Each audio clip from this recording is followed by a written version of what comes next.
Imagine this: a car, a wet road, and the chilling silence of a May night in 1983. Inside was Eduardo Benavente, a genius, a spark of black fire that burned too brightly and went out far too soon. The accident ended more than just a life. It ended an era, a future that promised sharper guitars, more gut-wrenching lyrics, and more anthems for the dark souls who found no solace in the bright lights of the Movida Madrileña. Get ready for a journey through a time when everything seemed possible. Get ready to uncover the untold story of Spanish after punk.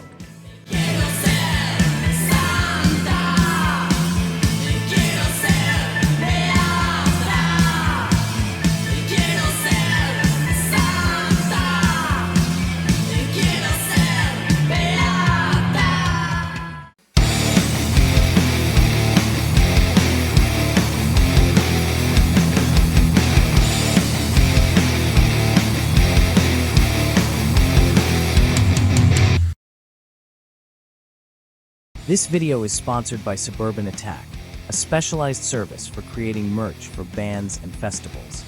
If you have a band or a festival, you can produce all your merchandise in one place with free shipping. They have everything: t-shirts and hoodies, caps, pins, vinyl records, all in one spot and just a click away. Visit suburbanattack.com for more information. You'll find the link in the video description. It was the end of the dictatorship, but also the beginning of a necessary chaos. After decades of shadows, Spain was beginning to blink in the light of an uncertain future. Spanish youth, like stray dogs newly freed from their chains, could smell freedom in the air. But it wasn't a freedom they fully understood. It was visceral, primal. There was hunger. Hunger for something new, something authentic, something that would kick the ashes of the past and rise with defiance. While many found their place in the bright lights and hedonism of the Movida Madrileña, others felt uneasy under that artificial sun. They were the ones who preferred the corners, the shadows, the small, dark bars where the music was a ragged whisper. It was in those corners that after-punk found its refuge. A movement that arrived from England, its suitcases packed with nihilism, synthesizers, and a gothic air seemingly tailor-made for a country still dragging the weight of its own history.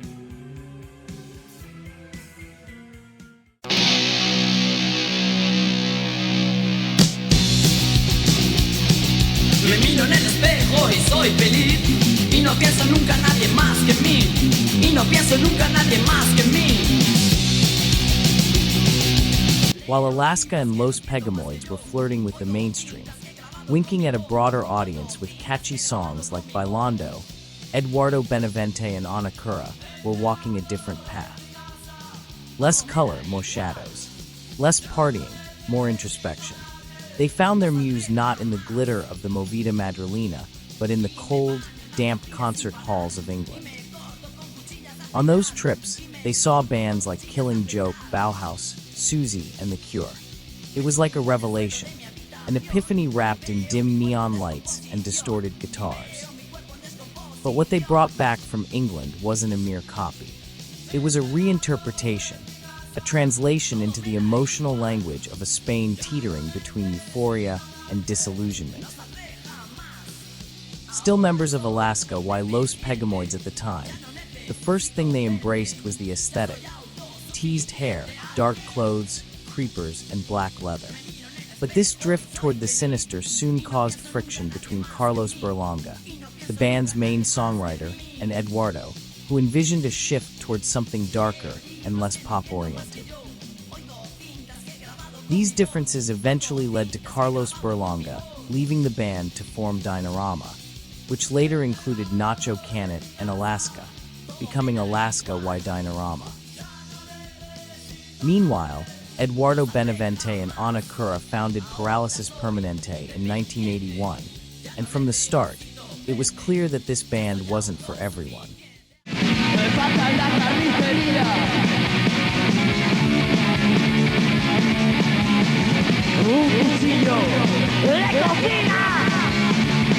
Their songs weren't comfortable, nor were their lyrics easy to digest.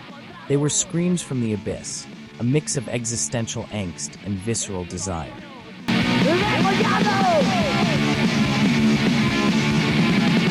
In 1982, they released their first EP, shared with Gabonese Caligari, through the label Tic Tac. The record included tracks like Autosuficiencia and Tengo un Pasajero. Todo me da igual. Ya no necesito a nadie. No saldré jamás. Siento algo dentro de mi cuerpo. Una extraña sensación. Following the success of the record, Eduardo and Ana founded the label Tres Surprises along with Fernando Urrutia and Andres Cuadrado, with plans to release music by Parálisis Permanente and Gabonese Caligari. Tres Surprises not only published work by these two bands, but also supported other groups like Camara, Los Seres Vacios, Loquillo y los Trogloditas, and Desechables.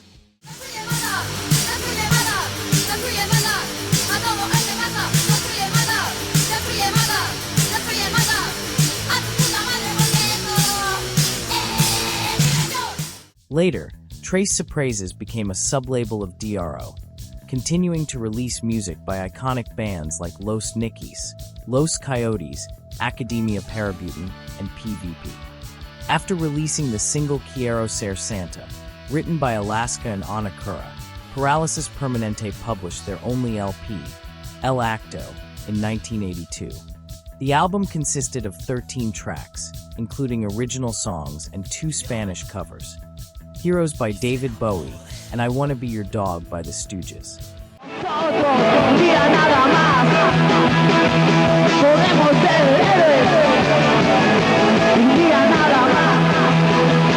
In this record, Parálisis Permanente fully embraced the darkest and most sinister side of rock in Spain. Despite being an independent production, the album achieved great success among both the public and critics.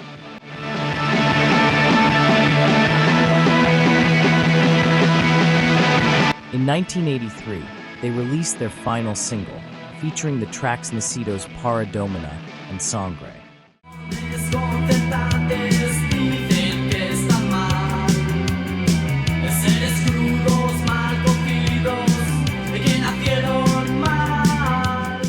On May 14th of the same year, returning from a concert in Leon and heading to Zaragoza for another show, the car carrying Eduardo, Ana, and Toti skidded off the road due to rain near Alfaro, La Rioja. Eduardo, just 20 years old, died on the way to the hospital, while Ana Cura was hospitalized, and Toti suffered only minor injuries. Eduardo's life ended, and with it, the band, forever sealing their legacy. They never had the time to fade away or make fatal mistakes that might tarnish their memory. Their music remains frozen in time, like a photograph capturing a perfect moment before the world can ruin it. Perhaps that's why their impact endures. Eduardo and Parálisis Permanente were intense, brief, and undoubtedly unforgettable.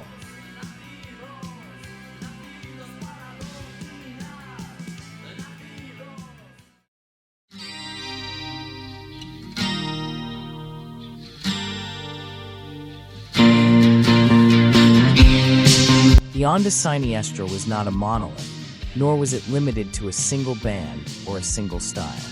If Parálisis Permanente embodied the visceral and harrowing side of this movement, Decima Victima represented its most introspective, refined, and melancholic facet. They were the darks with a touch of elegance, the poets of restrained sorrow, the architects of a sound that you didn't just listen to, you felt it, like a cold chill piercing your bones. The band's origins date back to 1980, when Swedish brothers Lars and Per Mertenen formed the group Clausula Tenebrosa. After a performance, they began discussing the possibility of rehearsing with Carlos Entrina, a friend from that time and former singer of the recently disbanded Ejecutivos Agresivos, a group that had included key figures of La Movida, such as Poch from Darabos Arias and Jamie Urrutia from Gabonese Caligari. That same year, along with Esclarecidos, they founded the independent record label Grabations Accidentals, better known as GASA, through which they began releasing their own records, as well as those of other bands like Darabos Arias.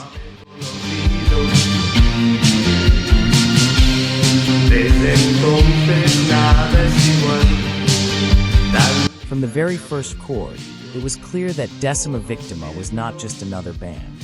There was a sense of minimalism in their music, and almost surgical precision in the way they constructed their songs, leaving just the right amount of space for emotions to flow freely without constraint. In 1982, they decided to replace the drum machine they had been using with a live drummer, bringing Jose Brenna into the band.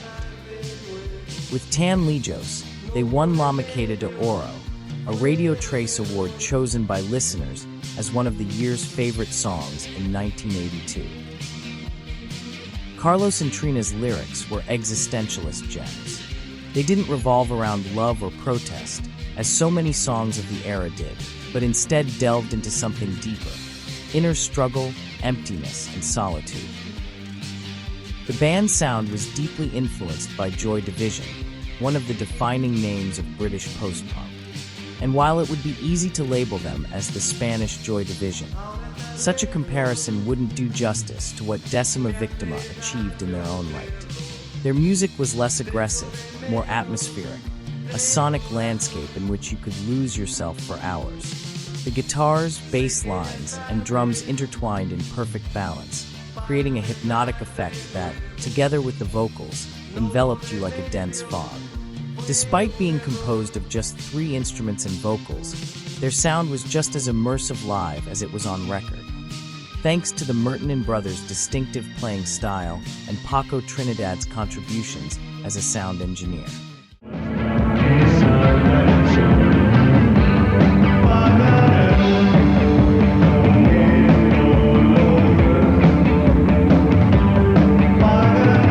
Decima Victima also stood out for their visual aesthetic. Always dressed in a sober manner, they rejected the more theatrical and exaggerated look of other siniestros of the time. They preferred to let their music and lyrics take center stage. This minimalist approach not only defined them, but also reinforced their aura of mystery and depth.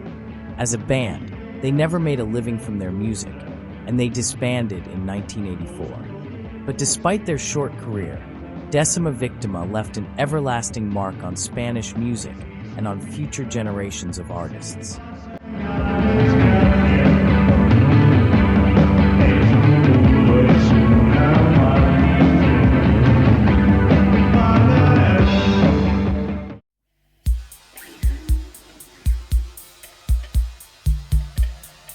If Paralysis Permanente was pure darkness, and Decima Victima elegant melancholy, Darabos Arias were chaos turned into music, a universe of their own where rules didn't exist, or if they did, they only served to be broken with boldness.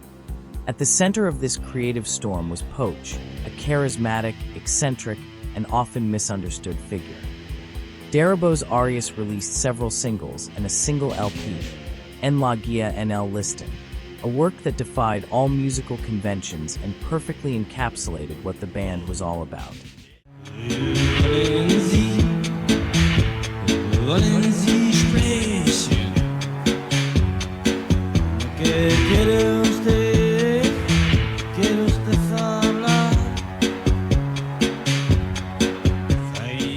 Another talent to emerge from Ejecutivos Agresivos was Jamie Urrutia, who formed Gabinete Caligari alongside Fernando Ferni, Precis, and Eduardo Eddie Clavo. Gabinete Caligari initially leaned into the dark wave scene, but later established themselves as icons of pop rock canon.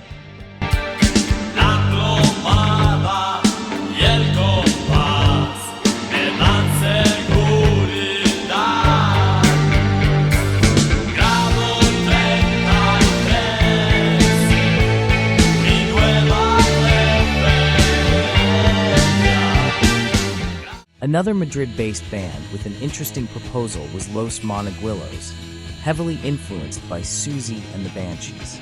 They only released 2 singles, Voces en la Jungla and Prisma de Regatas, both in 1983, before disbanding.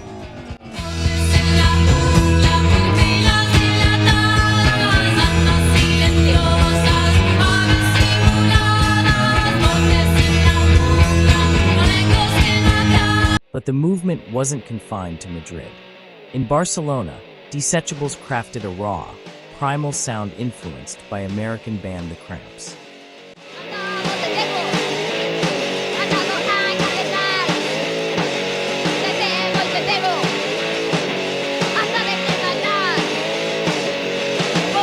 In Dynasty, there was Agrimenser K, who only released 2 singles between 1982 and 1983, gaining little traction outside the underground circuit.